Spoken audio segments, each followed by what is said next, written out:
Hello friends, welcome to our YouTube channel Vibu Vibes. இன்றைக்கி நான் உங்களுக்கு சொல்ல போகிறது ரொம்ப குட்டி கதை.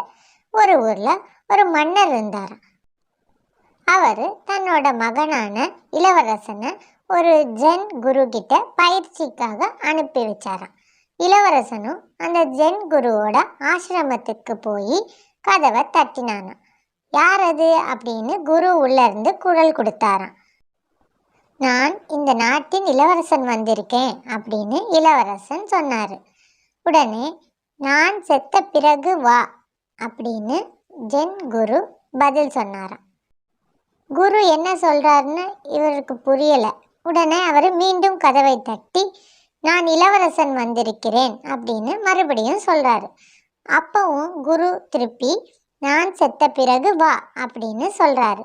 குழம்பி போன இளவரசன் தன்னோட தந்தையான மன்னரிடம் வந்து நடந்ததையெல்லாம் சொல்கிறாரு. உடனே மன்னர் இளவரசனையும் கூட்டிட்டு ஜென் குருவோட ஆசிரமத்துக்கு வந்து கதவை தட்டினார். யார் அது அப்படின்னு உள்ளேருந்து குரு கேட்டார்.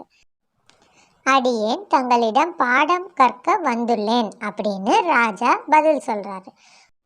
உடனே குரு கதவை திறந்து அவங்க 2 பேரையும் உள்ளே கூப்பிட்டாரு.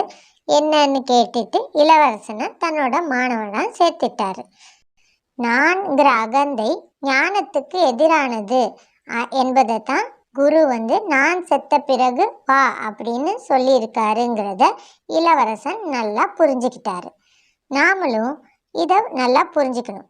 நான்கிற அகந்தையெல்லாம் இல்லாமல் வர சொல்லி அவர் சொல்கிறாரு.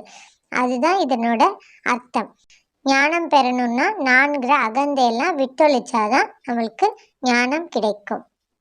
இந்த குட்டி ஸ்டோரி உங்களுக்கு பிடிச்சிருந்துச்சுன்னா லைக் பண்ணுங்கள், கமெண்ட் பண்ணுங்கள், உங்கள் ஃப்ரெண்ட்ஸுக்கெல்லாம் ஷேர் பண்ணுங்கள். நம்ம சேனல் விபு வைப்ஸ்க்கு சப்ஸ்கிரைப் பண்ணுங்கள். தேங்க்யூ.